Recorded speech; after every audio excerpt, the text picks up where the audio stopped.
കർത്താവിന്റെ നാമത്തിന് മഹത്വം. प्रभु को महिमा मिले। വീണ്ടും ഒരു ദിവസവും കൂടെ കർത്താവ് നമുക്ക് ദാനം നൽകി. प्रभु ने और भी एक दिन हमें दान दिया। കർത്താവ് വരുന്നത് വരെയും അവന്റെ വചനത്തിലൂടെ സഭയോട് സംസാരിച്ചുകൊണ്ടിരിക്കും. प्रभु के आगमन तक प्रभु अपना वचन के द्वारा अपने पवित्र लोगों से बात करते रहता है।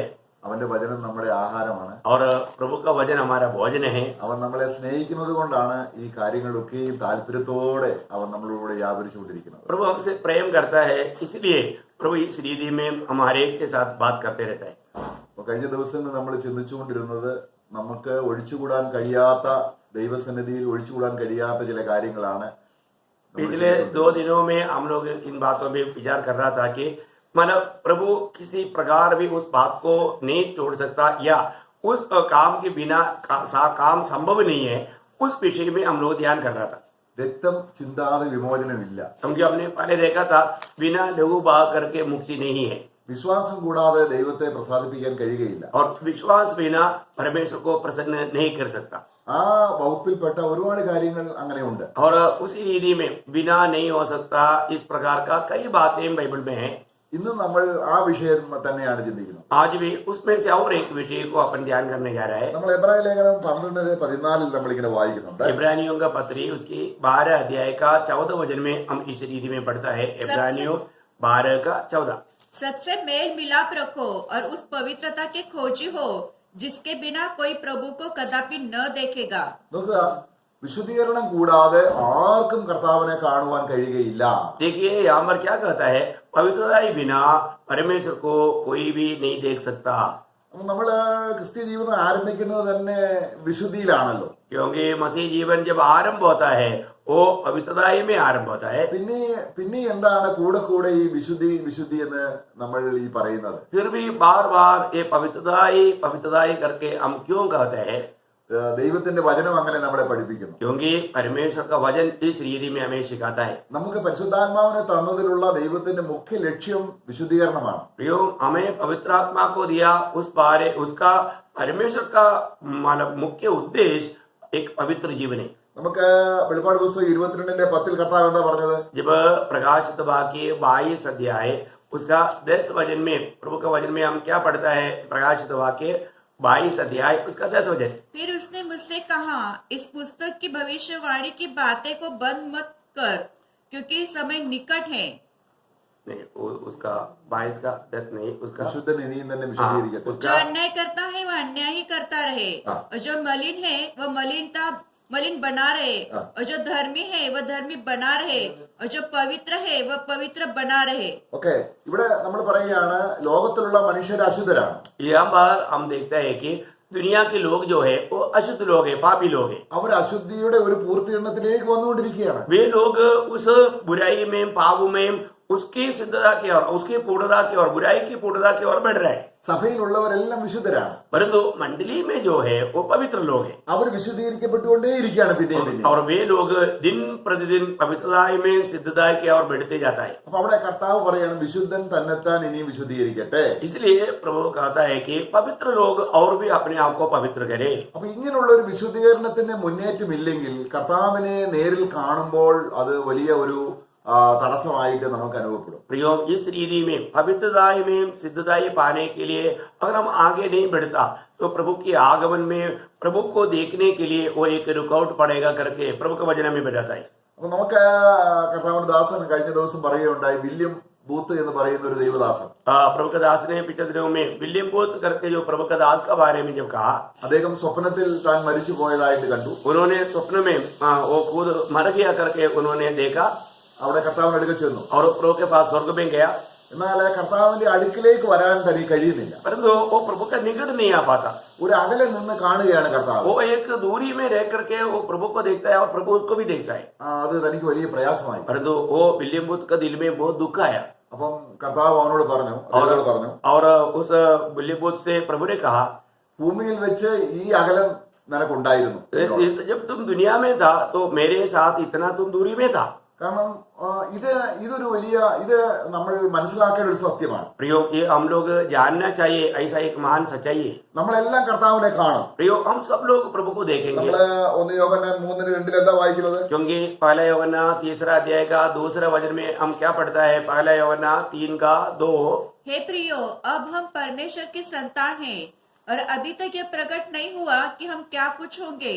इतना जानते हैं कि जब वह प्रकट होगा तो हम उसके समान होंगे, क्योंकि उसको वैसा ही देखेंगे जैसा वह है। ഓക്കെ, അവൻ പ്രത്യക്ഷനാകുമ്പോൾ നാം അവനെ കാണുന്നതാകൊണ്ട് അവനോട് സദൃശന്മാരാകും. जब वो प्रकट होगा वह उस समय में हम उनको देखेगा, इसलिए हम उनके समान बन जाएगा। ഇവിടെ നമുക്ക് മനസ്സിലാക്കേണ്ട ഒരു കാര്യം, यहाँ पर हम जो जानना चाहिए ऐसे एक बात है, നമ്മൾ കർത്താവിനെ എങ്ങനെ കാണുന്നു അതേ നിലയിലാണ് നമ്മൾ ആകാൻ പോകുന്നത്. प्रियो हम प्रभु को अभी इस समय में कैसा देखता है उसी प्रकार हम बनने जा रहे हैं। കർത്താവിനെ അകലെ നിന്ന് കാണുമ്പോൾ, പ്രകാശത്തിൽ നിന്ന് അകന്നു നിൽക്കുമ്പോൾ ആ പ്രതിരൂപത്തിന് വളരെ മങ്ങലുണ്ട്. प्रियो हम प्रभु से अगर दूर रहेगा तो हम प्रभु को देखने में वहां पर एक छोटा सा वादा है।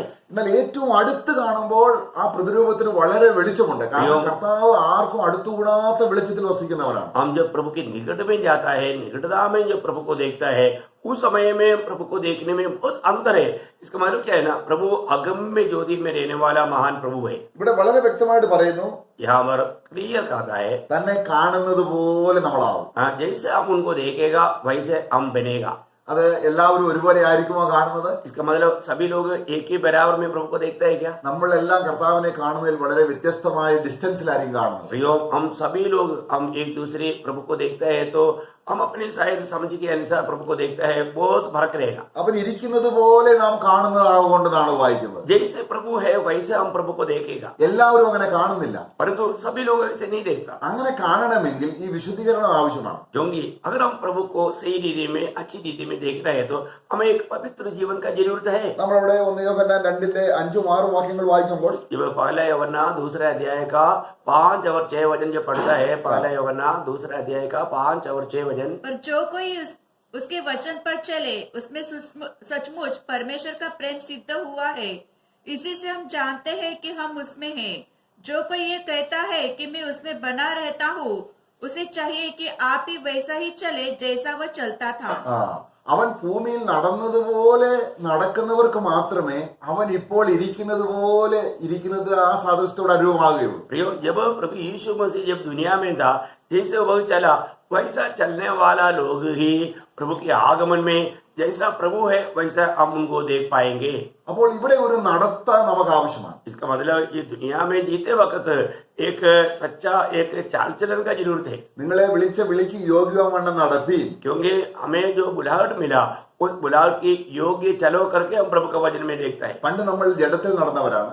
हम एक समय में शरीर के अनुसार चलते थे, ഇന്ന് നമ്മൾ ആത്മാവിൽ നടക്കുകയാണ്. परंतु आज हम आत्मा में चलता है। അപ്പോൾ നമ്മൾ ആത്മാവിൽ നടക്കാതെ വീണ്ടും ജഡത്തിൽ നടക്കുമ്പോൾ, अगर हम आत्मा में ना चलते हुए अभी भी अगर हम शरीर के अनुसार चले तो നമ്മുടെ വിശുദ്ധീകരണത്തിൽ മങ്ങലേൽക്കുകയും हमारा पवित्र जीवन में वादा आता है നമുക്ക് കിട്ടാൻ പോകുന്ന തേജസ്സിന് മങ്ങലേൽക്കുകയും और हमें जो मिलने जा रहा है वो महिमा को भी वादा आएगा കർത്താവിനെ ഒരു ദൂരക്കാഴ്ചയിലൂടെ കാണാൻ ഇടയായി തീരുകയും ചെയ്യും. और प्रभु को हम बहुत दूरी से देखने वाला एक अनुभव आएगा। അതുകൊണ്ട് വിശുദ്ധീകരണം കൂടാതെ കർത്താവിനെ കാണാൻ കഴിയുകയില്ല എന്ന് പറയുന്നത് അവനെ പൂർണ്ണ സൗന്ദര്യത്തോടെ കാണാൻ കഴിയുന്ന കാര്യമാണ് ഈ പറയുന്നത്. इसका मतलब क्या है, आपने समझा?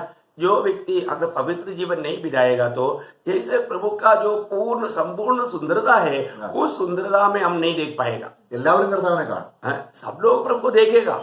വീണ്ടും ജനിച്ച വ്യക്തിയാണോ അവൻ തീർച്ചയായിട്ടും കർത്താവിനെ കാണും. नया जन्म पाया हुआ हरेक पवित्र लोग प्रभु को देखेगा। എന്നാൽ നാം കാണുന്നതിലുള്ള വ്യത്യസ്തതയെ കുറിച്ചാണ് തിരുവചനം പറയുന്നത്.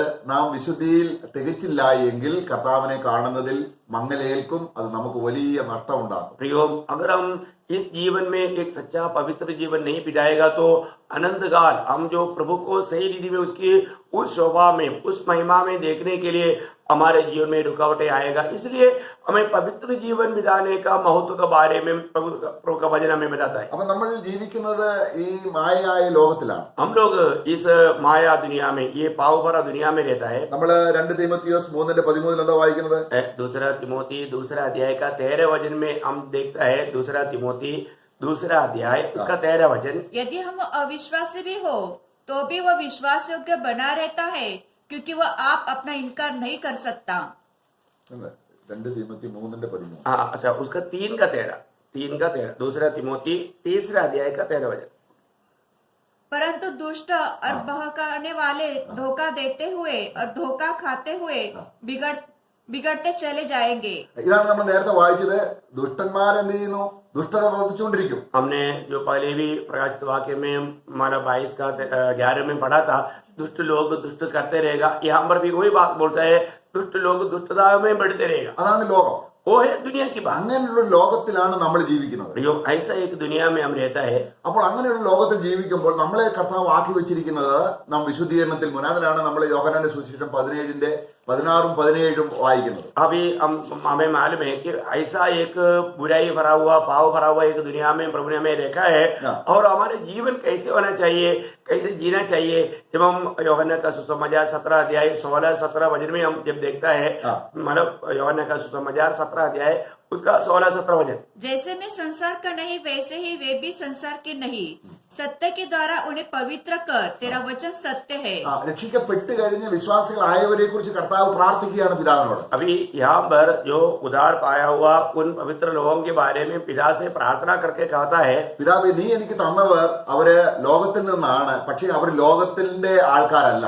ए पिता, आपने जितने भी लोगों को मुझको दिया वो दुनिया से दिया, परंतु अभी वो दुनिया का नहीं। അവർ ലോകക്കാരായിരിക്കാതെ अभी वो लोग दुनिया का ना रहते हुए നിന്റേതായിരിക്കേണ്ടതിന് आपका बना रहने के നീ लिए അവരെ എനിക്ക് തന്നു. आपने मुझको दिया। നീ അവരെ എന്ത് ചെയ്യണം? आप उन्हें क्या करना चाहिए? ലോകം മറ്റൊരു നിലയിലേക്ക് വളർന്നുകൊണ്ടിരിക്കുമ്പോൾ ഇവരെ വിശുദ്ധീകരണത്തിൽ വളർത്തുമാറാക്കണം. हाँ, ये दुनिया का लोग बुराई में जब बढ़ते जा रहा है, परंतु प्रभु आपके इन लोगों को आप सच्चाई में पवित्रताई में बढ़ाना करके प्रभु यीशु मसीह विनती करता है। അപ്പൊ ദൈവവചനത്തിന്റെ ആവശ്യകത, ദൈവവചനം നമ്മൾ ഭക്ഷിക്കും തോറും നമ്മൾ കർത്താവിനോട് കൂടെ അടുത്തടുത്ത് വരികയാണ്. प्रियो, हम यहाँ पर क्या देखता है, परमेश्वर के वचन का बहुत वचन जितना अधिक हम खाते रहता है उतना अधिक हम प्रभु के और भी निकट आते रहता है।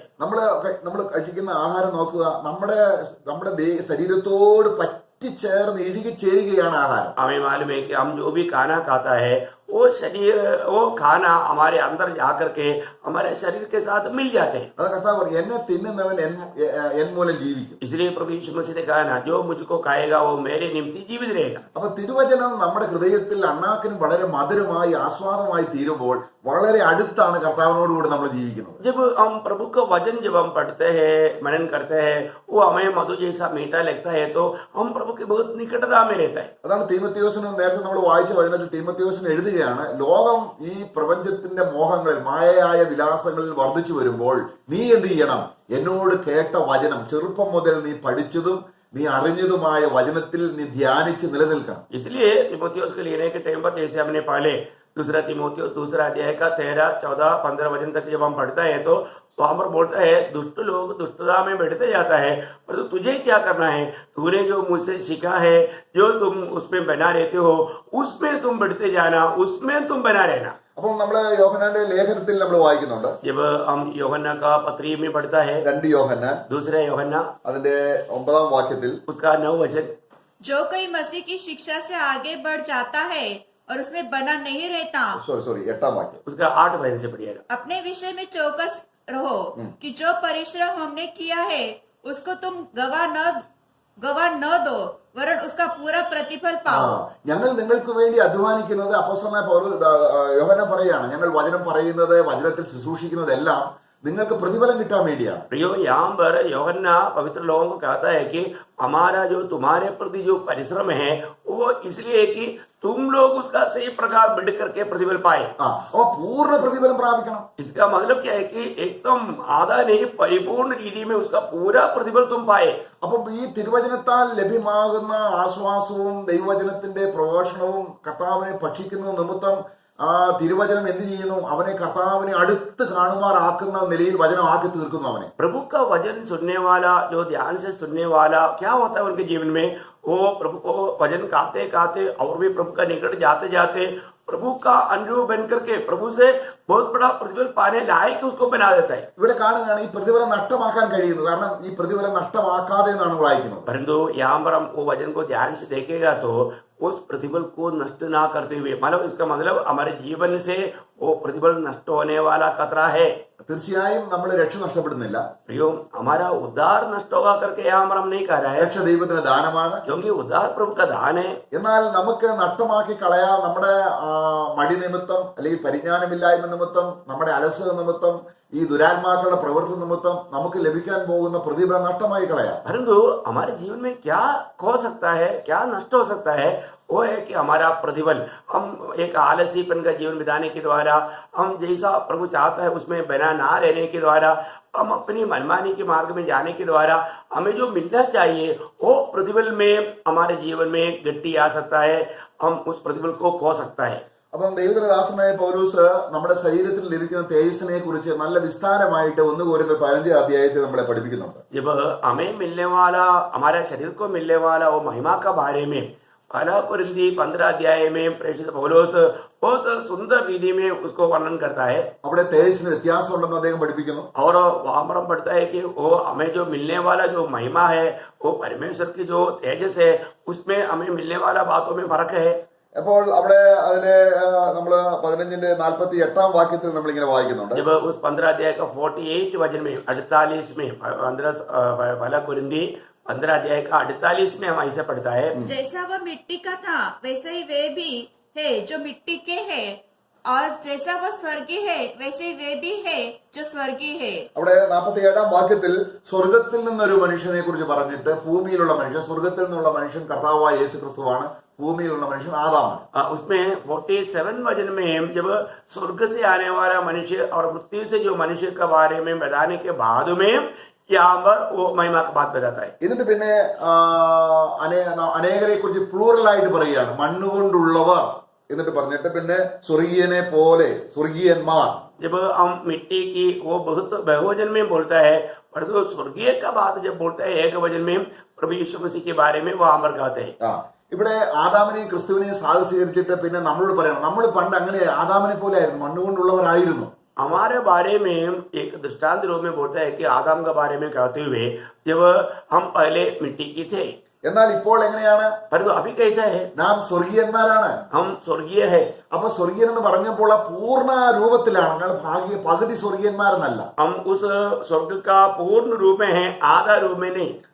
നാം ഇപ്പോൾ എങ്ങനെയാണ്? മണ്ണുകൊണ്ടുള്ളവരെ പോലെ മണ്ണുകൊണ്ടുള്ളവരും. मतलब जो मिट्टी की थे वैसे मिट्टी के लोग भी. അതാണ് നമ്മൾ നേരത്തെ വായിച്ചത്. ഈ ലോകത്തിലെ മനുഷ്യർ, ദുഷ്ട മനുഷ്യർ തങ്ങൾ മായാവികളായി ലോകത്തിന്റെ കാര്യങ്ങൾ ചിന്തിച്ചു, മണ്ണിന്റെ കാര്യങ്ങളാണ് അവർ ചിന്തിക്കുന്നത്. इसलिए हमने पहले भी जो विचार किया था, जो दुनिया के लोग जो है वो लोग दुनिया की बातें सोचते हुए पाप की मार्ग में, पाप में बढ़ते जाता है. അപ്പൊ ഈ സ്വർഗീയന്മാരായവർക്ക് തേജസ്സിന്റേതായിരിക്കുന്ന വ്യത്യസ്തം എല്ലാവർക്കും ഒരുപോലല്ലെന്ന് ആദ്യം പറഞ്ഞിട്ടാണ് പിന്നെ ഇദ്ദേഹം ഈ വാക്യം പറയുന്നത്. यहाँ पर जो स्वर्गीय लोग जो है उन्हें मिलने वाला जो महिमा है उसमें अंतर है करके कहने के बाद में ये शब्द बताता है. അപ്പോൾ ഈ തേജസ്കരണത്തിന്റെ കാര്യത്തിൽ നമ്മുടെ ശരീരത്തിന്റെ തേജസ് നമുക്ക് വർദ്ധിക്കണമെങ്കിൽ അതിന്റെ വഴി നമ്മൾ അറിഞ്ഞില്ലെങ്കിൽ ആ അറിയാത്തവരെ മൂഢ എന്നാണ് വിളിക്കുന്നത്. हमें मिलने जा रहा है वो महिमा के बारे में अगर हम नहीं जानेगा तो ऐसा ना जानने वाले लोगों को मूर्ख करके यहाँ पर वचन कहता है. അവിടെ വായിക്കുകയാണ് അതിന്റെ 36 വാക്യം. उसका 15 अध्याय का 1 कोरिन्थी 15 अध्याय का 36 वचन में हम देखता है, हे निर्बुद्धियों, जो कुछ तू बोता है जब तक ഇവിടെ वह न ഇവിടെ നമ്മള് ഒരു ആത്മീയ മർമ്മം, കാരണം ഈ വചനങ്ങളൊക്കെ അറിയാവുന്നത് കൊണ്ടാണ് ഇവിടെ വിശദീകരണം കൂടാതെ മൂഢ, നീ വിതയ്ക്കുന്നത് ചത്തില്ല എങ്കിൽ. अभी यहाँ पर उनको निर्बुद्धि करके कहा. निर्बुद्धि मतलब जो बात हमें जानना चाहिए नहीं जानने वाला अवस्था. तो यहाँ पर पौलुस कहता है कि जो कुछ हम बोता है अगर नहीं मरता है तो फिर वो उगता नहीं. इसलिए वो बात को दृष्टांत दे करके पौलुस यहाँ पर कहता है. നമ്മൾ എന്ത് ചെയ്യാണ്? ഒരു ഗോതമ്പിന്റെ മണി വിതയ്ക്കുന്നു. अभी हम क्या करता है, हम एक गेहूं की दाना डालते बोता है. ആ വിതയ്ക്കുന്ന മണിയല്ല ശരീരം. परंतु वो जो बोने वाला वो जो बीज नहीं है शरीर.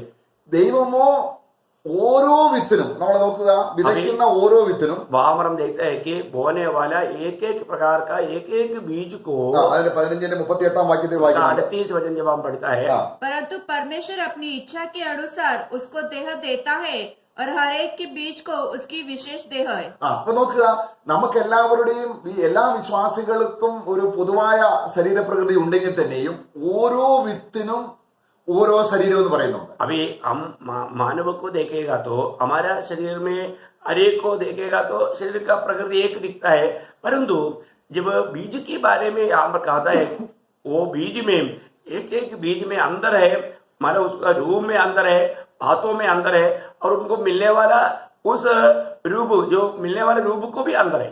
അപ്പൊ അവിടെ പറയുന്നത് ഈ സീഡ് എന്ന് പറഞ്ഞാൽ ഓരോ നമ്മൾ ഇതേ പ്രയോഗമാണ് നമ്മള് പുനരുദ്ധാനം പ്രാപിക്കുന്നതിനുള്ള ബന്ധത്തിൽ നമ്മൾ വായിക്കുന്നത്. मतलब यहाँ पर पुनरुत्थान के संबंध में बोलेगा तो इस प्रकार जो बोने वाला वो बीज की समान करके दृष्टांत देता है.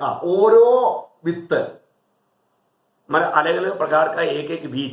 ഇതുപോലെയാണ് ഓരോ നമ്മൾ 15ന്റെ 1-23 उसका पहला कुरिन्दी 15 अध्याय का 23 वचन में पुनरुत्थान के बारे में कहने के समय में वहां पर वचन क्या कहता है? परंतु हर एक अपनी अपनी बारी से पहला फल मसीह.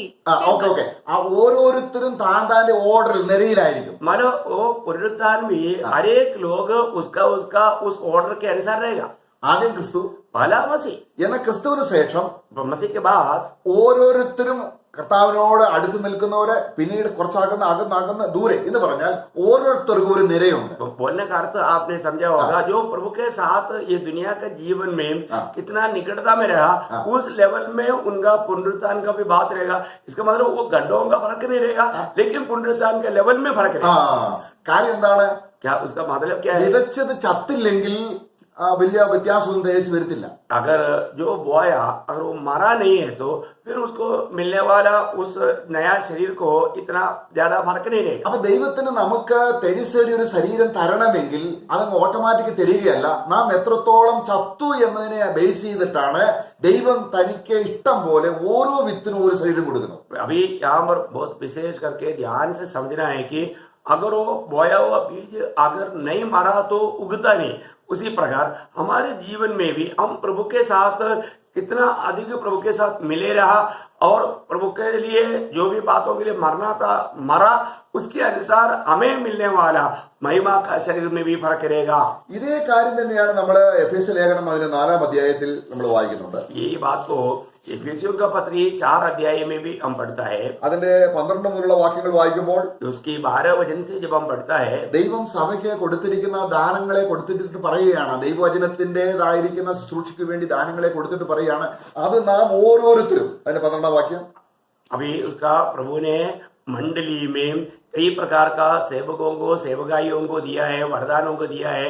उसके बाद में वो मंडली को किस प्रकार कार्य करने के लिए है उसका 13 वचन पढ़ेंगे. 4 का 13. जब तक कि हम सबके सब विश्वास और परमेश्वर के पुत्र की पहचान में एक न हो जाए और एक सिद्ध मनुष्य न बन जाए और मसीह के पूरे डील डोल तक न बढ़ जाए, ताकि हम आगे को बालक न रहे, जो मनुष्य की ठग इच्छा के चतुराई से उनके भ्रम की युक्तियों के और उपदेश हर एक धोखे से. അവിടെ നമ്മൾ വായിക്കുകയാണ്, നാം ഓരോരുത്തരും യേശുക്രിസ്തുവിനെക്കുള്ള പരിജ്ഞാനത്തിലും വിശ്വാസത്തിലും വളരാൻ ഇടവെക്കണം. ഓരോരുത്തരും വളരണം. इसका मतलब क्या है कि वहां पर खास करके हम हरेक लोग एक एक इंडिविजुअल एक एक व्यक्ति प्रभु की उस ज्ञान में प्रभु की मसीह की सिद्ध तक बढ़ना है.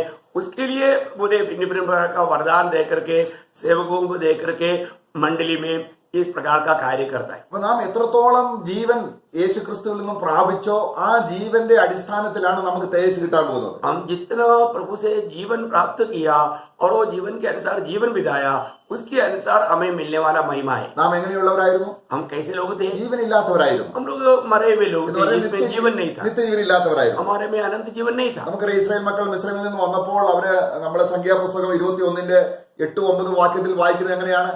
जब इसराइल के लोग मिस्रैम की गुलामी से जब आया उस समय के बारे में जब गणना का किताब 21 अध्याय का 8 और 9 वचन में गणना 21 अध्याय उसके 8 और 9 वचन में हम क्या पढ़ता है? यहोवा ने मूसा से कहा, एक तेज विष वाले सांप की प्रतिमा बनवाकर खंबे पर लटका, तब जो सांप से डसा हुआ उसको देख ले वह जीवित बचेगा. ഒരു മോശ മരുഭൂമിയിൽ സർപ്പത്തെ ഉയർത്താനുള്ള കാര്യം എന്താണ്? അവരെ പാമ്പ് കടിച്ചു, സർപ്പങ്ങൾ കടിച്ചു. अभी यहाँ पर मूसा ने इस प्रकार एक खंबा में एक सांप का रूप को क्यों खड़ा किया? क्योंकि मरुभूमि यात्रा में लोगों को सर्प ने काटा. അപ്പോൾ വിഷം അവരുടെ ഉള്ളിൽ വന്നു, और जहर उनके अंदर आया അവർ മരിച്ചു പോകും. और वो लोग मर जाएगा. അവർ ജീവിക്കാൻ എന്ത് ചെയ്യണം? अभी उन लोग जीवित रहने के लिए क्या करना चाहिए? കടിച്ച പാമ്പിന് വിഷമുണ്ട്, अभी जो काटा हुआ सर्प को जहर है, എന്നാൽ ആ വിഷമില്ലാത്ത ഒരു താമ്ര സർപ്പത്തെ ഉയർത്തണം. परंतु जिसमें जहर नहीं, ऐसा एक पित्तल का सर्प को ऊंचा करना है. അപ്പോൾ എല്ലാ മനുഷ്യരും ഈ പാമ്പിന്റെ കടിയേറ്റവരാണ്. प्रियो, हम सारे आदमी पीढ़ी की सारे लोग इस सर्प का मार खाया हुआ है या उन्होंने काटा हुआ है. ഇതാണ് കർത്താവ് ഭൂമിയിൽ വന്നപ്പോൾ പ്രസംഗിച്ചത്. यही बात को प्रभु यीशु मसीह ने जब दुनिया में आया तब प्रचार किया. ആ കടിയേറ്റവർ ജീവിച്ച കാര്യമാണ് കർത്താവ് യോഹന്നാന്റെ സുവിശേഷം 3:14-15 വായിക്കുന്നത്. जब उस काटा गया हुआ लोग मानव प्रभु से कैसा जो छुटकारा पाने का जो विधि के बारे में यूहन्ना का सुसमाचार उसका 3 अध्याय का 13, 14, 15 वचन में पढ़ता है. അവിടെ നമ്മൾ ഓക്കെ. कोई स्वर्ग पर नहीं चढ़ा, केवल वही जो स्वर्ग से उतरा, अर्थात मनुष्य का पुत्र जो स्वर्ग में है. और जिस रीति से मूसा ने जंगल में सांप को ऊंचे पर चढ़ाया, उसी रीति से अवश्य है कि मनुष्य का पुत्र भी ऊंचे पर चढ़ाया जाए, ताकि जो कोई उस पर विश्वास करे वो अनंत जीवन पाए. ഇവിടെ നോക്കുക, ഇങ്ങനെ ഉയർത്തപ്പെട്ട കർത്താവ്, ക്രൂശിൽ ഉയർത്തപ്പെട്ട യേശുവിനെ നോക്കുമ്പോൾ അവർക്ക് ജീവൻ കിട്ടുന്നു. यहाँ पर देखिए, मतलब सूली पर चढ़ाया गया हुआ प्रभु यीशु मसीह की ओर जब हम देखेगा तब हमें जीवन प्राप्त होता है. എവിടെ ജീവൻ കിട്ടുന്നു? कहाँ पर जीवन पाता है? അവന്റെ ആത്മാവിൽ ജീവൻ കിട്ടുന്നു. उसकी आत्मा में जीवन पाता है. എന്നാൽ ഒരു വിശുദ്ധ ജീവിതത്തിൽ അത് മാത്രം പോരാ. परंतु एक सच्चा पवित्र जीवन के लिए इतना काफी नहीं. അതുകൊണ്ടാണ് കർത്താവ് യോഹന്നാന്റെ സുവിശേഷം 10-ാം വാക്യത്തിൽ വായിക്കുന്നത്. जब यूहन्ना का सुसमाचार 10 अध्याय का 10 वचन में इसलिए इस रीति में पढ़ता है, चोर किसी और काम के लिए नहीं, परंतु केवल चोरी करने और घात करने और नष्ट करने को आता है. मैं इसलिए आया कि वे जीवन पाए और बहुताय से നോക്കുക, पाए. 2 പ്രയോഗം കണ്ടോ? वहां पर आपने देखा 2 उपयोग या प्रयोग देखता है. നമുക്ക് ആദ്യത്തെ മാത്രം പോരെ, ജീവൻ കിട്ടിയാൽ മാത്രം പോരെ? हम क्या सिर्फ जीवन पाना बहुत है क्या? അനേകർ അങ്ങനെയാണ് ചിന്തിക്കുന്നത്. ജീവൻ കിട്ടി, बहुत बार ऐसे लोग सोचते हैं कि मेरे को जीवन मिल गया, ഞാൻ സ്വർഗത്തിൽ പോകും, अभी मैं स्वर्ग जाए, മതി. बस बहुत हो गया. എന്നാൽ കർത്താവിന്റെ ക്രൂശ് മരണത്തിന്റെ ലക്ഷ്യം കേവലം ജീവൻ കിട്ടുക മാത്രമല്ല. प्रियो, प्रभु का सूली पर मरने का लक्ष्य सिर्फ हम जीवन पाना ही नहीं, പിന്നെ എങ്ങനെയാണ്? സമൃദ്ധമായ ജീവൻ. वो बहुतायत का जीवन पाना. ഒരു മനുഷ്യനെ പൂർണ്ണനാക്കുന്നത് എന്താണ്? एक व्यक्ति को उसको पूर्ण क्या बनाता है? ഒരു മനുഷ്യനെ ഒരു പൂർണ്ണ മനുഷ്യൻ എന്ന് പറയുമ്പോൾ നമുക്ക് തെസ്സലോനിക്ക ലേഖനം നമ്മൾ വായിക്കുന്നുണ്ട്.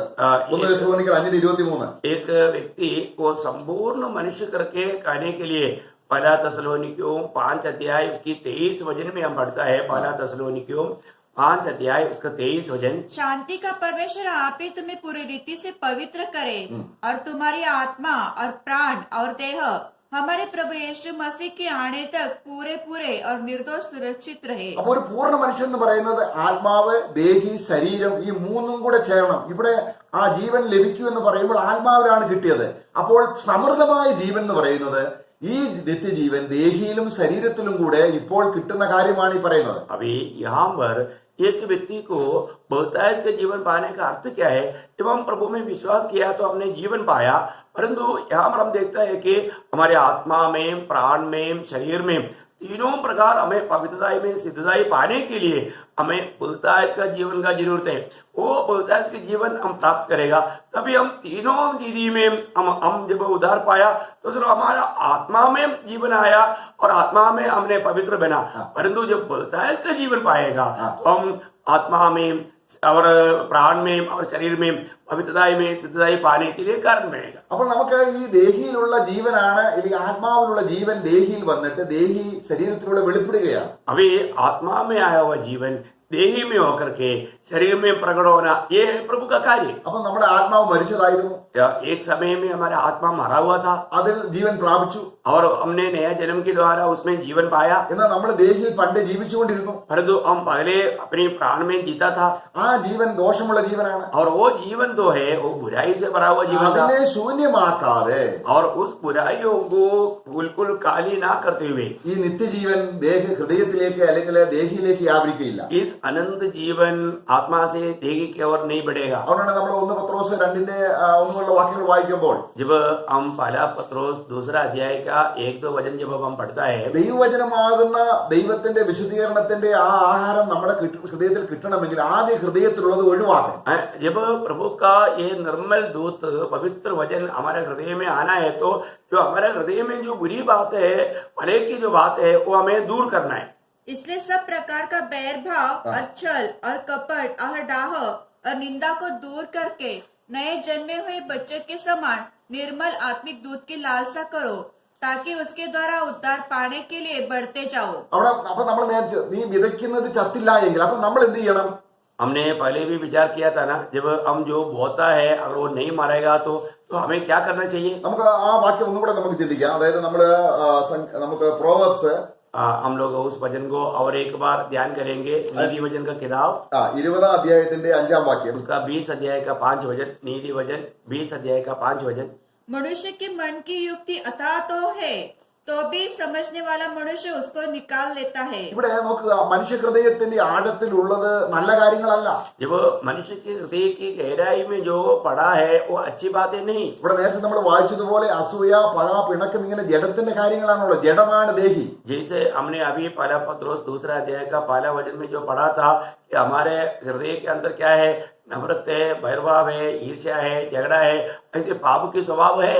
നമ്മുടെ ആലോചനകൾ, നമ്മുടെ ചിന്തകൾ, നമ്മുടെ ആഗ്രഹങ്ങൾ അതെല്ലാം ഭൂമിയോട് ബന്ധപ്പെട്ടതും സാത്താന്യവുമാണ്. हमारे आलोचनाएं, हमारा चिंता, हमारा विचार, हमारा भावना, ये सब दुनिया से जोड़ा हुआ है और वो शैतानी है. നമുക്ക് ആ കർത്താവ് പത്രോസിനെ ശിഷ്യന്മാരോട് കൂടെ പോയപ്പോൾ കർത്താവ് പറഞ്ഞു, നാം യെരുശലേമിലേക്ക് പോകുക, അവിടെ യഹൂദന്മാരെ, ശാസ്ത്രിമാരെ, പുരോഹിതന്മാർ അവരെ മനുഷ്യപുത്രനായി എന്നെ കൊല്ലുകയും എന്നെ ദണ്ഡിപ്പിക്കുകയും ചെയ്യും എന്ന് കർത്താവ് പറഞ്ഞപ്പോൾ പത്രോസ് എന്താ പറഞ്ഞത്?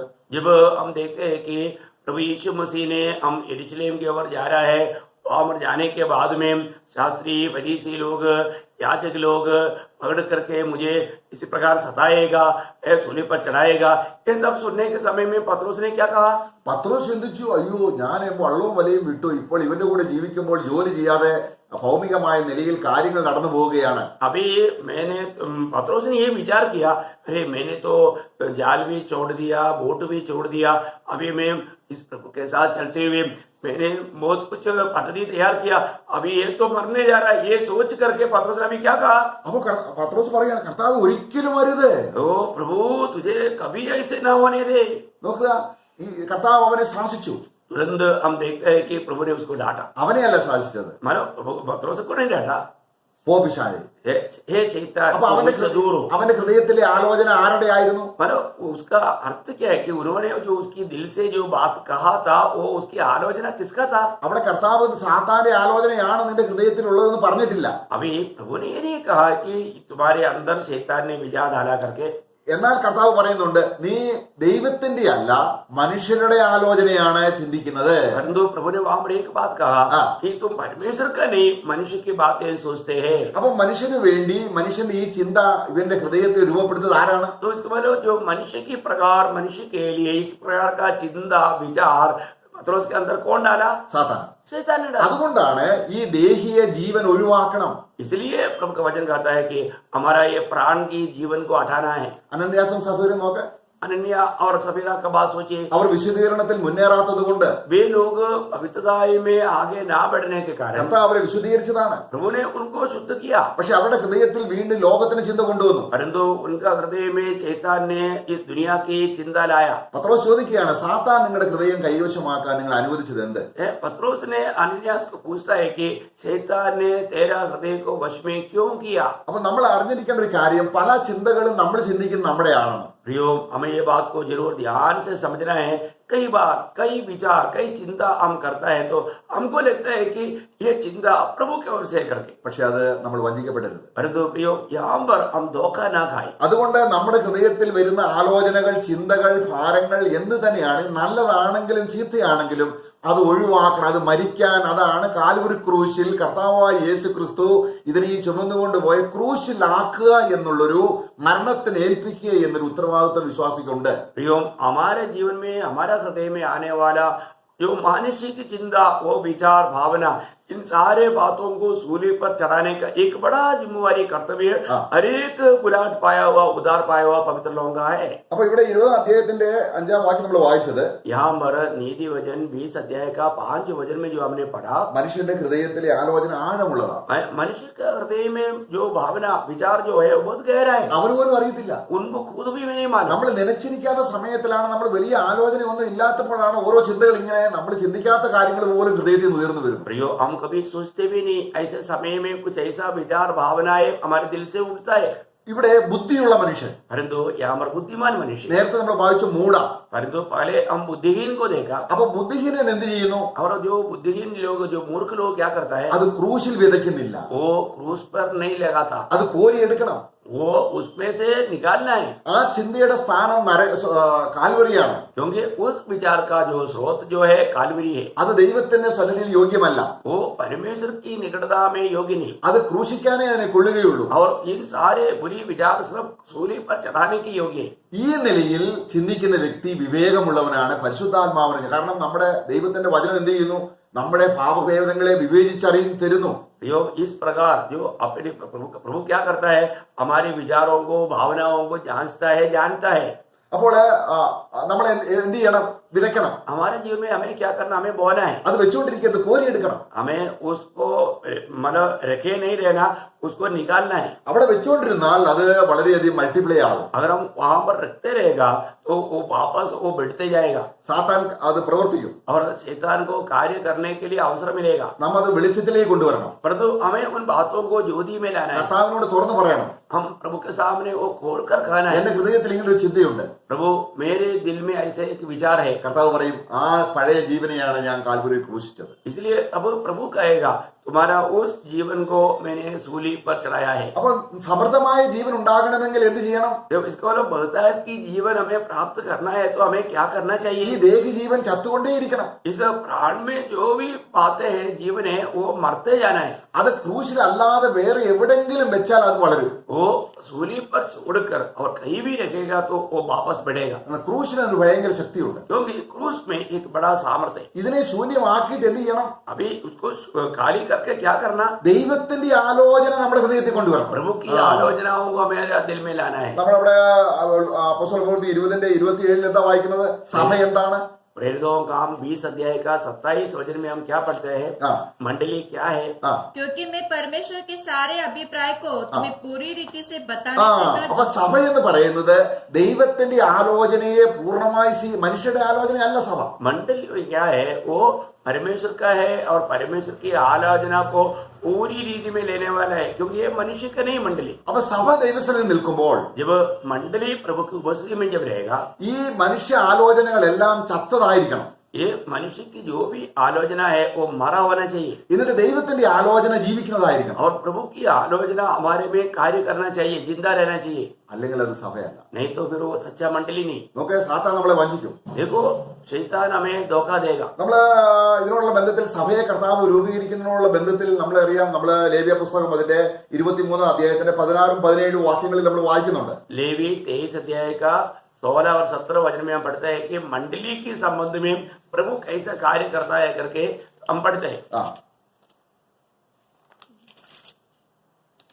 അത് പെന്തക്കോസ്ത് ദിവസം, അതായത് ആ വലിയ ശബത്ത് കഴിഞ്ഞ് 50-ാം ദിവസം, जब पेंतुकोस का दिन में, वो बड़ा सब्त का दिन के बाद में, या 50वां दिन, सातवें विश्राम दिन के दूसरे दिन तक 50 दिन गिनना, और 50वें दिन यहोवा के लिए नया अन्न बलि चढ़ाना।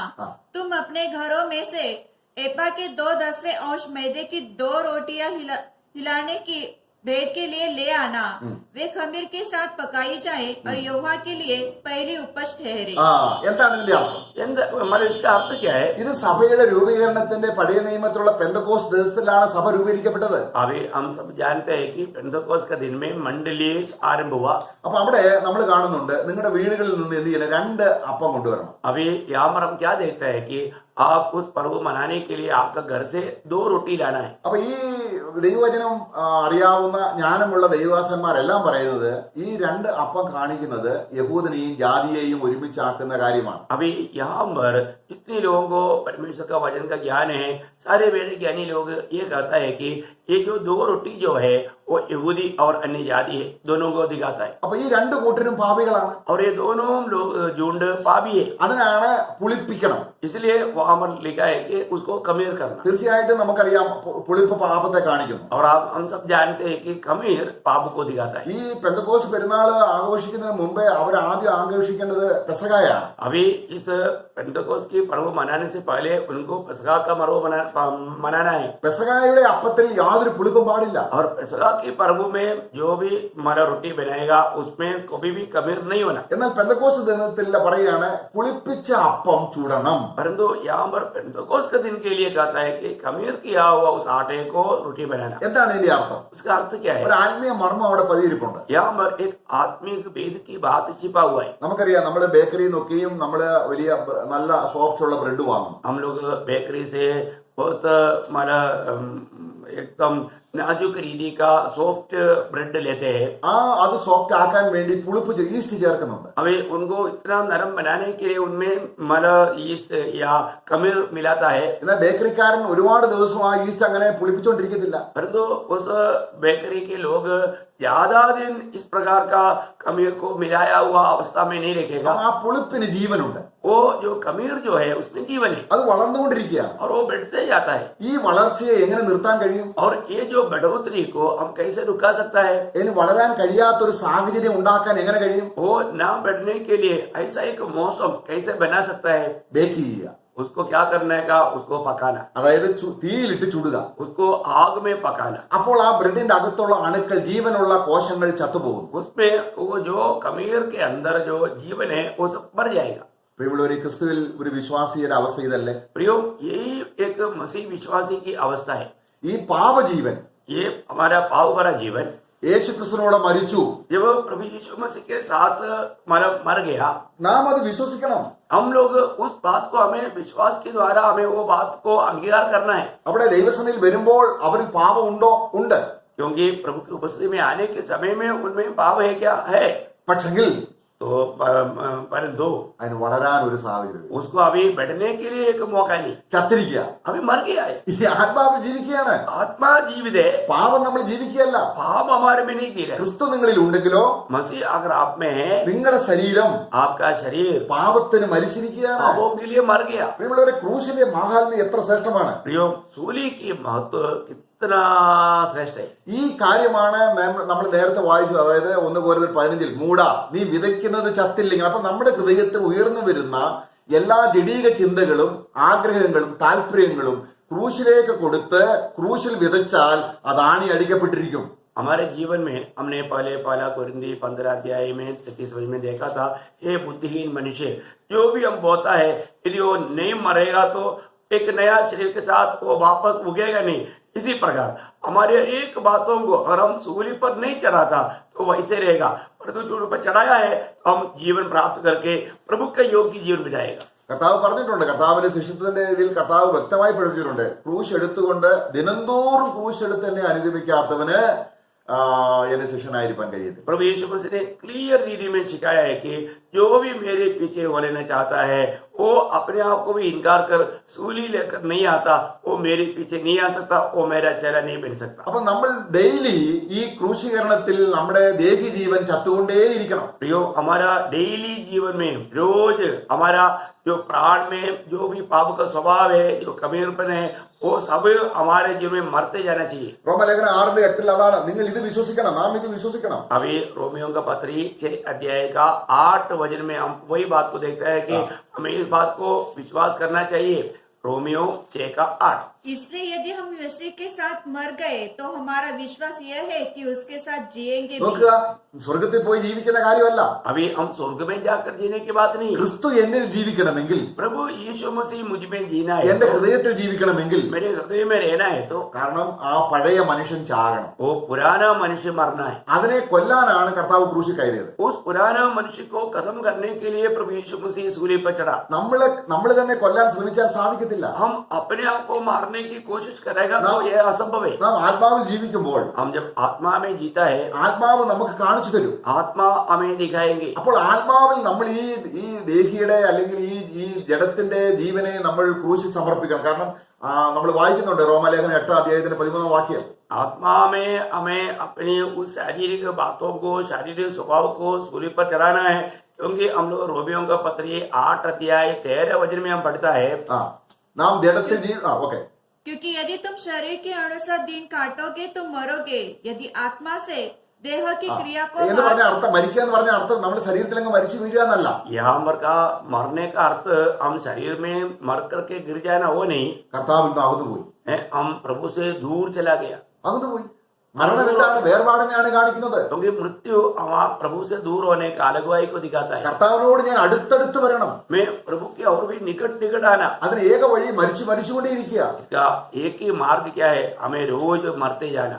2 കൊരിന്ത്യർ 4:10 അപ്പോസ്തലനായ പൗലോസ് താൻ വളരെയധികം പ്രയോജനപ്പെട്ട ദൈവത്തിന്റെ വലിയ ദാസനായിട്ടും ദിനംതോറും മരിക്കുന്ന ഒരു പ്രവണത താൻ സ്വീകരിച്ചു. अभी यहाँ पर हम देखते हैं कि प्रेषित पौलुस जबकि प्रभु का महान दास है, परंतु रोज मरते हुए प्रभु के लिए उपयोगी होने लायक एक मार्ग को प्रभु का दास ने अपनाया।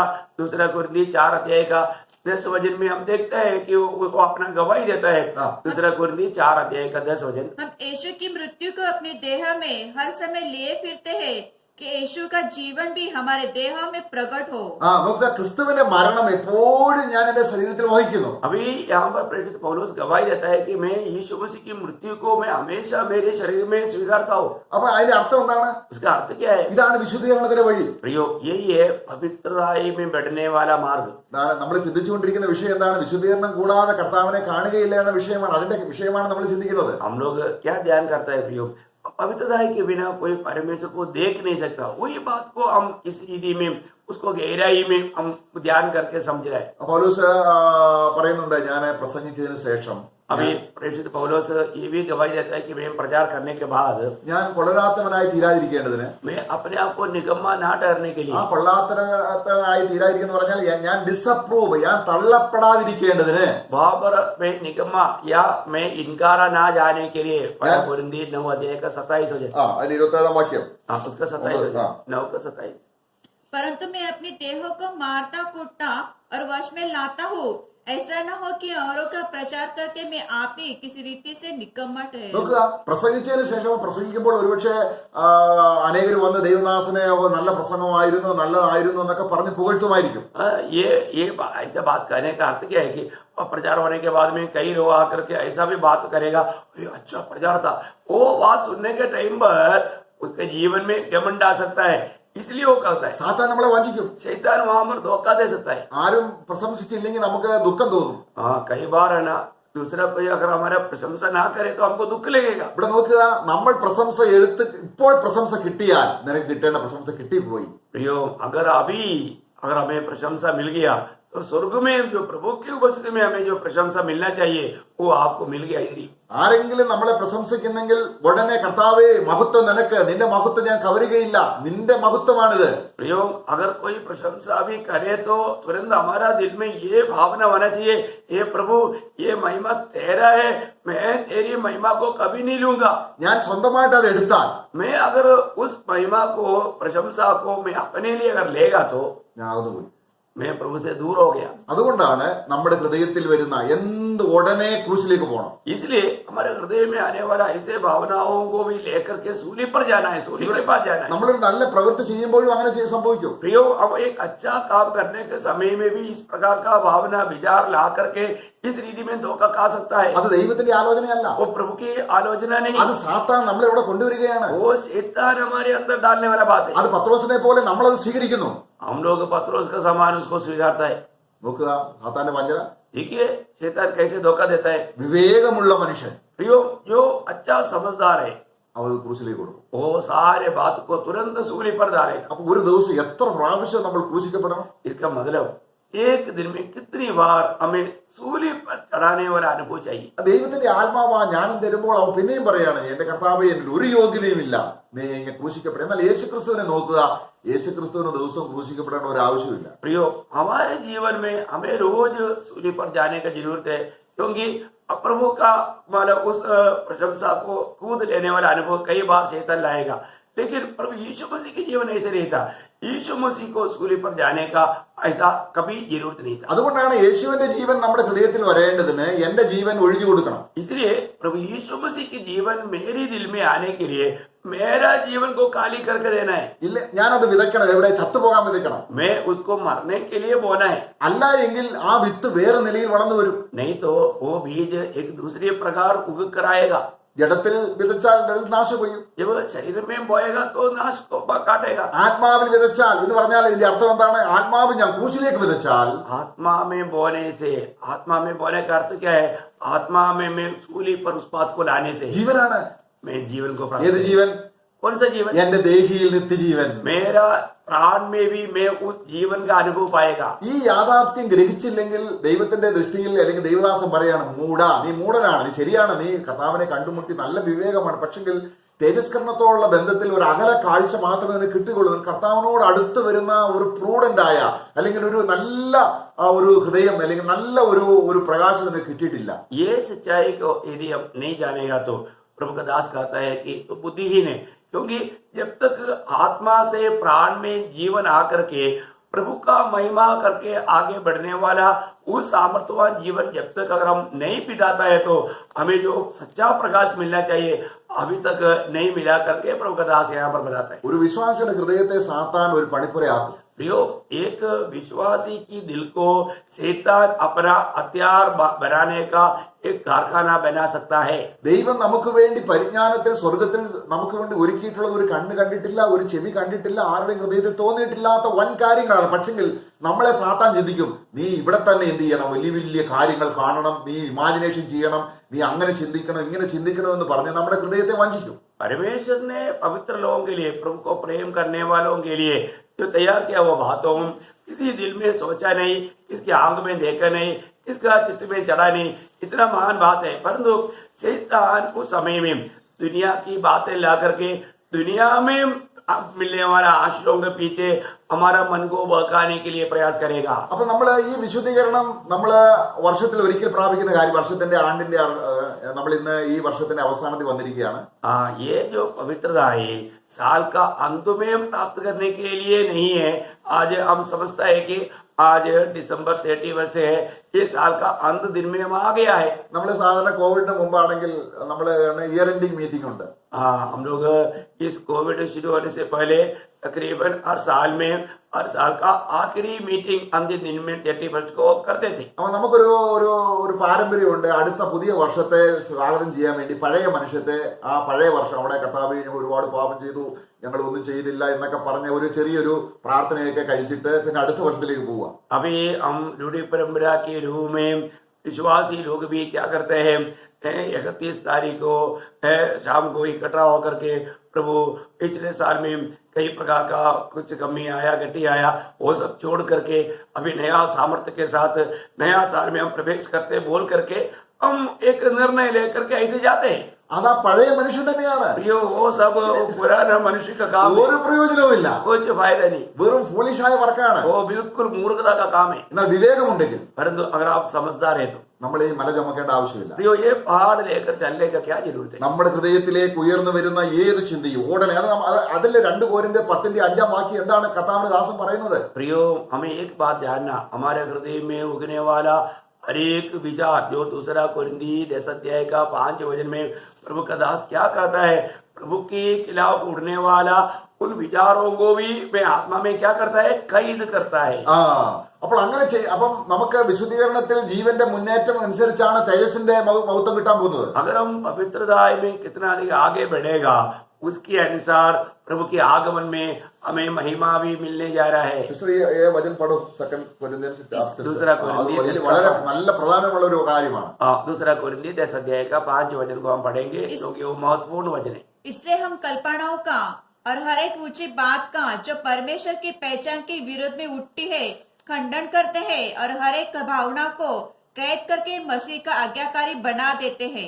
നോക്കുക, ദൈവത്തിന്റെ ആത്മാവിന് വിരുദ്ധമായിട്ട് അല്ലെങ്കിൽ ദൈവം ചിന്തിക്കാത്ത കാര്യങ്ങളാണ് നമ്മൾ ചിന്തിക്കുന്നത്. प्रियो, परमेश्वर की इच्छा के खिलाफ, परमेश्वर की आत्मा के खिलाफ कई बातें हम अपनी दिल में विचार में लाते हैं. കാരണം നമുക്ക് ഈ ജഡമോഹം, കൺമോഹം, ജീവനത്തിന്റെ പ്രതാപം ഇതിന്റെ ഭയങ്കരമായ സ്വാധീനത ഉണ്ടാവും. प्रियो, हम लोग इस जीवन में रहने के समय में शरीर की इच्छा, आंखों की अभिलाषा और दुनिया इस संसार का मोह हमारे जीवन में आते रहेगा. അപ്പോൾ നമ്മൾ 1 യോഹന്നാൻ 2:15 വായിക്കുന്നത് ഈ ജഡമോഹം, കൺമോഹം, ജീവനത്തിന്റെ പ്രതാപം ഉള്ളവരിൽ പിതാവിന് സ്നേഹമില്ല. और हम देखते हैं कि पहला यूहन्ना 2 अध्याय का 15 वचन में पढ़ता है कि इसके जीवन में जो हमारा आंखों की अभिलाषा, शरीर की अभिलाषा और जीवित का घमंड है, उनमें पिता परमेश्वर का प्रेम नहीं रहता. ഈ വകമായ ലോകത്തിലെ കാര്യങ്ങൾ നമ്മളെ ദുഷിപ്പിക്കും, മലിനരാക്കും. ये सारे बात जो है हमें अशुद्ध करेगा, हमें हमारा पापी ठहराएगा. നമ്മള് 1 പത്രോസ് 1 അധ്യായത്തിന്റെ 2 വാക്യങ്ങൾ വായിക്കുമ്പോൾ നമുക്ക് അതിമഹത്തായ വാഗ്ദത്തങ്ങൾ നൽകിയിട്ടുണ്ട്. जब हम पहला पत्रोस पहला अध्याय का 2 वचन से जब हम पढ़ता है तो प्रभु ने हमें बहुत से अनोखा वायदाएं दिया हुआ है. ഈ വാഗ്ദത്തങ്ങൾ എന്ത് ചെയ്യുന്നു? ये वायदाएं हम क्या करना चाहिए? ലോകപ്രകാരമുള്ള മാലിന്യത്തിൽ നമ്മളെ രക്ഷിക്കുന്നു. इस दुनिया की अनेक अशुद्ध बातों से हमको बचाता है. അവിടെ 2 പത്രോസ് 1:3 വാക്യം. उस 2 पत्रोस पहला अध्याय उसका 3 वचन. 2 पत्रोस पहला अध्याय 3. क्योंकि उसकी ईश्वरी सामर्थ्य ने सब कुछ जो जीवन और भक्ति से संबंध रखता है हमें उसी की पहचान के द्वारा दिया है, जिसने हमें अपनी महिमा और सद्गुण के अनुसार बुलाया है. ഈ ജ്ഞാനത്താൽ ലോകത്തിന്റെ മാലിന്യം വിട്ടോടി ദിവ്യ സ്വഭാവത്തിന് പങ്കാളിയാവുന്നുണ്ട്. प्रियो, ये स्वर्गीय ज्ञान प्राप्त होने के बाद में दुनिया की संसारिक अभिलाषाओं को, मोहों को छोड़ करके प्रभु का ईश्वरीय स्वभाव का हम भागीदार बनता है. ഈ വചനം വിലയേറിയതാണ്. प्रियो, ये वचन बहुत मूल्यवान है. അപ്പൊ ഈ വചനമാണ് ആലോചന. എവിടെ വരണം? ഈ നമ്മൾ ഈ കോരിക്കളയുന്ന നമ്മുടെ സ്വന്തത്തിലുള്ള ആലോചനകളെ നമ്മൾ ക്രൂശിച്ചാൽ ഈ ഹൃദയത്തിലേക്ക് ദൈവത്തിന്റെ ആലോചന ആത്മാവ് കൊണ്ടുവരും. ये वचन और ये आलोचना कहाँ पर आना चाहिए? जो हमारा पुराना जो जीवन की स्वभाव और गंदगी जो है वो दूर करेगा तो उस जगह में प्रभु की ये अच्छा भावना, अच्छा विचार हमारे अंदर आएगा. ഇതാണ് ദൈവത്തിന്റെ ഇഷ്ടം. ये है प्रभु की इच्छा. നമ്മൾ 1 തെസ്സലോനിക്കർ അതിന്റെ 4 അധ്യായത്തിന്റെ 3 മുതൽ വായിക്കുമ്പോൾ जब पहला തെസ്സലോനിക്കോं 4 अध्याय का 3 वचन से जब आगे पढ़ता है അവിടെ ദൈവത്തിന് ഇഷ്ടമോ और वहां पर लिखा है कि जो परमेश्वर की इच्छा എന്താണ്? वो क्या है? നിങ്ങളുടെ വിശുദ്ധീകരണം. वो तुम्हारा पवित्र बनना है. ഈ വിശുദ്ധീകരണം ഒരുവൻ നിന്ദിക്കുന്നെങ്കിൽ അല്ലെങ്കിൽ അതിനെ പുച്ഛിച്ച് കളയുന്നെങ്കിൽ अगर वो एक व्यक्ति इस पवित्र जीवन को तुच्छ करता है तो ദൈവം നമുക്ക് തന്ന പരിശുദ്ധാത്മാവിനെ തന്നെ തുച്ഛിക്കുകയാണ്. वो पवित्र आत्मा जो प्रभु ने हमें दिया, वो पवित्र आत्मा को हम तुच्छ करता है. അതാണ് നമ്മൾ എപ്പോഴും ബൈബിളിൽ ആത്മാവിന് വിശുദ്ധീകരണം പ്രാപിച്ച്, ആത്മാവിന് വിശുദ്ധീകരണം പ്രാപിച്ച്. इसलिए हम बार बार पढ़ता है कि हम आत्मा में और भी पवित्रता प्राप्त करते हुए, അപ്പൊ ആത്മാവിനാൽ വചനത്തിലൂടെ വിശുദ്ധീകരണം പ്രാപിക്കും തോറും ഈ ഭൂമിയിൽ വെച്ച് നമ്മൾ കർത്താവിനോട് വളരെ അടുത്താ. जितना अधिक हम आत्मा में, पवित्रता में, शुद्धता की ओर बढ़ते जाएंगे, उतना अधिक हम प्रभु के निकटता में चलते जाएंगे. കർത്താവിന്റെ ഹൃദയമിടിപ്പ് നമ്മുടെ ഹൃദയത്തിൽ കേൾക്കാം എന്ന് പറഞ്ഞാൽ അവന്റെ ഇച്ഛ നമ്മുടെ ഹൃദയത്തിൽ അങ്ങ് പ്രതിഫലിക്കുകയാണ്. प्रभु का हृदय की जो इच्छा है वो हमारे हृदय में हमें प्रकाशित करके मिलेगा. ഈ കർത്താവ് എന്ന് പറഞ്ഞാൽ അടുത്ത് വരുന്തോറും സൗന്ദര്യമുള്ളവനായിട്ട് അങ്ങ് അനുഭവപ്പെടുക നമുക്ക്. हमें ये बात को जानना प्रियो, जितना अधिक हम प्रभु के निकट जाएंगे उतना अधिक हम प्रभु का महिमा को, प्रभु का सुंदरता को अनुभव कर पाएंगे, देख पाएंगे. നമ്മൾ ചിന്തിക്കുക, നമ്മൾ പുറമെ ആരുമായിട്ട് വലിയ പരിചയമില്ലാത്തപ്പോൾ നമ്മൾ ചിന്തിക്കും ഈ व्यक्ति ഭയങ്കര നല്ലതാണ്, കൊള്ളാം. പക്ഷെ അടുത്തടുത്ത് വരുമ്പോഴാണ് നമ്മൾ അറിയുന്നത് ആള് മോശമാണ്. जब हम कई लोगों के बारे में हम देखते हैं कि दूर से जब देखता है तो ये व्यक्ति बहुत अच्छा है, बहुत हम उनके साथ दोस्ती लगाना चाहिए. परंतु हम जब निकट आएगा तब मालूम पड़ता है, अरे मैंने जो सोचा ऐसा नहीं, ये तो बड़ा बदमाश है. എത്രയോ വിശ്വാസികൾ പറയുന്നത് ഞാൻ കേട്ടിട്ടുണ്ട്, കർത്താവിനോട് അധികം അടുക്കരുത്, കാരണം അടുത്ത കഷ്ടത വരും. कई लोग ऐसे कहते हुए मैंने सुना है कि प्रभु का अधिक निकट नहीं जाना, निकट जाएगा तो कष्ट आएगा. ഒരു അകലം വെച്ച് തിരിച്ചാൽ മതി. इसलिए एक दूरी रख करके प्रभु के साथ मित्रता जोड़ने का. അപ്പൊ വലിയ കുഴപ്പമൊന്നുമില്ലാതെ പോകാം. इसका मतलब कोई समस्या नहीं आएगा, ऐसे जा सकेगा. കർത്താവിനോട് ചേർന്ന് പോയാൽ ഉള്ളതും കൂടെ കഞ്ഞി വെക്കുന്ന കലവും കൂടെ ഉടച്ചു കളയും. अगर प्रभु के साथ मिलकर जाएगा तो जो अपन कंजी बनाता है वो बर्तन को भी तोड़ डालना पड़ेगा. ശരിയാണ്. ये बात सच है। നമുക്കുള്ളതിനെ എല്ലാം നശിപ്പിച്ച് കളഞ്ഞിട്ട് प्रियो, जो हमारा समझता है वो सारे चीजों को नष्ट करके, നമ്മളെ കർത്താവ് പറയാണ്, ഞാൻ എന്റെ സഭയെ പണിയുമെന്ന് പറയുമ്പോൾ ആ പണിയെ കുറിച്ച് യെരമ്യാവിന്റെ പുസ്തകത്തിൽ പറയുന്നുണ്ട്, ആദ്യം ഞാൻ അതിനെ പറിക്കും, അതിനെ നശിപ്പിക്കും, അതിനെ ഇടിച്ചു കളയും, എന്നിട്ടാണ് പണിയുന്നത്. प्रियो, प्रभु ने कहा मैं मेरी मंडली बनाऊंगा। यिर्मयाह की किताब में हम देखते हैं कि मैं उसको उगाऊंगा, तोड़ दूंगा, नष्ट करूंगा, फिर मैं बनाऊंगा। ആദ്യം ഞാൻ അതിനെ പറിച്ചു കളയും. पहले मैं उसको उगाएगा। നമുക്കറിയാം, ഇസ്രായേൽ മക്കൾ മിസ്രൈമിൽ നിന്ന് യാത്ര ചെയ്ത് വന്നപ്പോൾ जब इसराइल लोग मिस्रैम से यात्रा करके जब आया, കർത്താവ് അവരോട് പറഞ്ഞു, നിങ്ങൾ അയൽവക്കാരോടെല്ലാം സ്വർണ്ണങ്ങളും വെള്ളികളും ആഭരണങ്ങളൊക്കെ വാങ്ങണം. उन लोग निकलने से पहले प्रभु के लोगों को आज्ञा दिया कि तू अपने पड़ोसियों से जाकर के सोना चांदी जो भी तुम चाहते हैं सब मांग लेना। നമുക്കതിന്റെ ആ വശം മനസ്സിലായി. ഈ ഒരു ഈജിപ്തിന്റെ സ്വർണ്ണാഭരണങ്ങളിലെല്ലാം അവരുടെ ദൈവത്തിന്റെ പാമ്പിന്റെ രൂപമുണ്ട്. अभी आपको ये जानना है, जो भी मिस्रैम के लोग हैं, उनकी जितना भी आभूषण है, सोना है, उनमें सब उनकी जो देवता है वो सर्प का चित्र है। ഇത് ദൈവം എന്തിനാ മേടിക്കാൻ പറഞ്ഞത്? ये क्यों लेने के लिए प्रभु ने कहा? കനാൻ നാട്ടിൽ കൊണ്ടുവന്ന് വിറ്റ് കാശാക്കാനല്ല. ये कनान में जाकर के बेच करके पैसा कमा करके धनिक बनने के लिए नहीं। അത് സമാന കൂടാരം പണിയാൻ സ്വർണത്തിന്റെ ആവശ്യമുണ്ട്. क्योंकि मिलाव वाला तंबू बनाने के लिए वहां पर सोने का जरूरत है। ദൈവം വസിക്കുന്ന ആ സമാന കൂടാരം പണിയുമ്പോൾ സ്വർണവും വെള്ളിയും ഒരുപാട് വേണം. उस मिलाव वाला तंबू बनाने के समय में वहां पर सोना चांदी बहुत चाहिए। എന്നാൽ അത് തീയിലിട്ട് परंतु उसको आग में डालकर അതിനെ ശുദ്ധീകരിച്ച് उसको शुद्ध करके ദൈവത്തിന്റെ വേലയ്ക്കാക്കുക. प्रभु का काम में लाना। പ്രിയമുള്ളവരെ, നമ്മൾ ലോകത്തിലായിരുന്നപ്പോൾ നമ്മുടെ ഭാവനകള്, ചിന്തകള്, ആഗ്രഹങ്ങളെല്ലാം എന്തായിരുന്നു? प्रियो, हम जब दुनिया में रहते हैं उस समय में हमारी चिंताओं में, हमारी भावनाओं में, हमारे विचारों में क्या था? അത് ആ പൈശാചികമായിരുന്നു. वो सब शैतानिक था। പാമ്പിന്റെ ചിത്രമുണ്ടായിരുന്നു. उसपे सब में सांप का चित्र था। എന്നാൽ ദൈവം നമ്മളെ സ്വീകരിച്ചു. परंतु जब प्रभु ने हमें ആ स्वीकारा, ക്രൂശീകരണമാകുന്ന തീച്ചുളിയിലിട്ടു. उस सूली में हमको लेकर आया, അതിന്റെ മലിനതയെല്ലാം മാറി उसमें से पूरा अशुद्धि को दूर किया, നമ്മളെ ശുദ്ധരാക്കി. हमें पवित्र किया। എന്നിട്ട് ആ സ്വർണത്തെ ക്രിസ്ത്യാനുരൂപമാക്കുകയാണ്. इसके बाद में उस सोने को मसीह के रूप बनाता है। നോക്കുക, ദൈവത്തിന്റെ പദ്ധതി എങ്ങനെയാണ്. देखिए परमेश्वर का योजना कैसा है। അപ്പൊ ദൈവത്തിന്റെ ആഗ്രഹം, परमेश्वर का दिल की इच्छा, അവൻ ആഗ്രഹിക്കുകയാണ്, എന്റെ മക്കൾ ശുദ്ധീകരണം പ്രാപിക്കണം, എന്റെ പുത്രനെ പോലെ ആകണം. प्रभु चाहता है कि मेरे बच्चे मेरे पुत्र के जैसा बनना चाहिए। അതുകൊണ്ടാണ് നമ്മൾ ദാവീദ് പ്രാർത്ഥിക്കുമ്പോൾ 27-ാം സങ്കീർത്തനം 4-ാം വാക്യത്തിൽ പറയും, ഞാൻ ഒന്ന് മാത്രമേ ഞാൻ ആഗ്രഹിക്കുന്നുള്ളൂ. जब 27 भजन संहिता का 4 वचन में दावीद प्रभु से एक वर मांगता है, एक ही चीज मांगता है। എന്താണ് അവൻ ആഗ്രഹിക്കുന്നത്? वो क्या चाहता है? എനിക്ക് സൈന്യബലം തരണമെന്നല്ല, ധനം തരണമെന്നല്ല, ഒന്നുമല്ല പ്രാർത്ഥിക്കുന്നത്. मेरे को बहुत सेना देने के लिए या मेरे को ज्यादा ये दुनिया की संपत्ति पाने के लिए वो प्रार्थना नहीं करता। അടുത്തറിഞ്ഞപ്പോൾ നീ ഏറ്റവും നല്ലവനെന്ന് ഞാൻ രുചിച്ചറിഞ്ഞു. जब प्रभु को जब निकटता से जब जाना तो उन्होंने ये जाना प्रभु सबसे अच्छा भला है। അതുകൊണ്ട് നിന്റെ മനോഹരത്വം കാണാൻ इसलिए आपकी सुंदरता को देखने के लिए നമുക്ക് ഒറ്റ ആഗ്രഹമേ ഉള്ളൂ. उसके दिल में एक ही इच्छा है, भावना है। ഇതാണ് കർത്താവ് ആഗ്രഹിക്കുന്നത്. प्रियो, ऐसा दिल, ऐसा बात प्रभु चाहते हैं। അങ്ങനെയുള്ള ആഗ്രഹമുള്ള ഒരു എളിയവന്റെ ആഗ്രഹത്തെ ദൈവം സാധിപ്പിക്കാതിരിക്കുമോ? क्या ऐसा आपका इच्छा रहेगा तो क्या प्रभु उस बात को पूरा होने के लिए मदद नहीं करेगा? നമ്മള് യെശയ്യാവിന്റെ പുസ്തകം അതിന്റെ 33-ാം അധ്യായത്തിൽ ഒരു വാക്യം വായിക്കുന്നുണ്ട്. यशायाह नबी किताब उसका 33 अध्याय में हमें एक वचन पढ़ता है। यशायाह 33 अध्याय അതിന്റെ 15-ാം വാക്യം. उसका 15 वचन। जो धर्म से चलता और सीधी बातें बोलता, जो अंधेर की लाभ से घृणा करता, जो घूस नहीं लेता, जो खून की बात सुनने से कान बंद करता और बुराई देखने से आंखें मुंह लेता है, वही ऊंचे स्थान में निवास करेगा। എന്നിട്ട് ഇവിടെ താപ്പോട്ട് ഇങ്ങനെയൊക്കെയുള്ള കാര്യങ്ങൾ ചെയ്യുന്നവൻ എന്ത് ചെയ്യും? അതിന്റെ 17-ാം വാക്യം. उसका 17 वचन, इस प्रकार का कार्य करने वाला को क्या होगा? वह चट्टान से गढ़ने में शरण लिए हुए रहेगा, उसको रोटी मिलेगी और पानी की घटी कभी न होगी। तू अपनी आंखों से राजा को उसकी शोभा सहित देखेगा।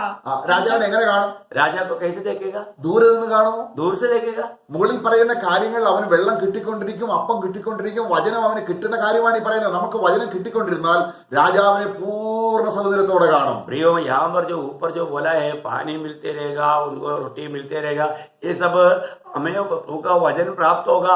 उस वचन प्राप्त होने के कारण हमें क्या होगा? प्रभु को हम अपनी पूरी महिमा के साथ देखेगा।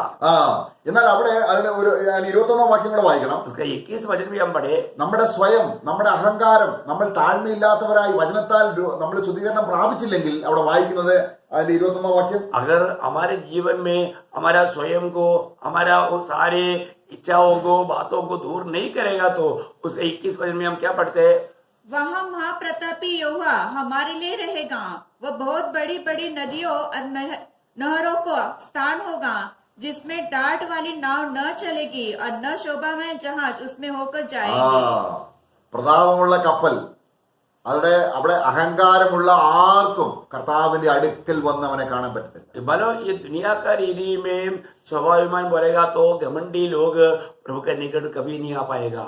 പ്രിയമുള്ളവരെ, നമ്മൾ യോഹന്നാന്റെ ലേഖനത്തിൽ വായിച്ചതുപോലെ നിങ്ങളുടെ പ്രയത്നം, നിങ്ങളുടേതായിരിക്കുന്ന ആ പ്രതിഫലം നഷ്ടമാക്കാതെ ഞങ്ങളുടെ പ്രയത്നഫലം നിങ്ങൾ പൂർണ്ണമായി അനുഭവിക്കാൻ നമ്മൾ വളരെയധികം സൂക്ഷ്മതയുള്ളവരാക്കാണ്. ഈ കാലഘട്ടത്തിൽ ഇങ്ങനെയുള്ള ഒരു മുന്നേറ്റം സഭകളിൽ കുറഞ്ഞിരിക്കുക. प्रियो, हमारे जीवन में हमें एक बात को जानना है. हम जो अन्ना जैसे कहता है, हमारा जो प्रभु में परिश्रम है वो व्यर्थ ना जाने के लिए आप लोग मतलब इस प्रकार का एक आत्मीय जीवन में पवित्रता में सिद्धता की ओर बढ़ने वाला एक प्रयास हरेक पवित्र लोगों के लिए बहुत जरूरी बात है.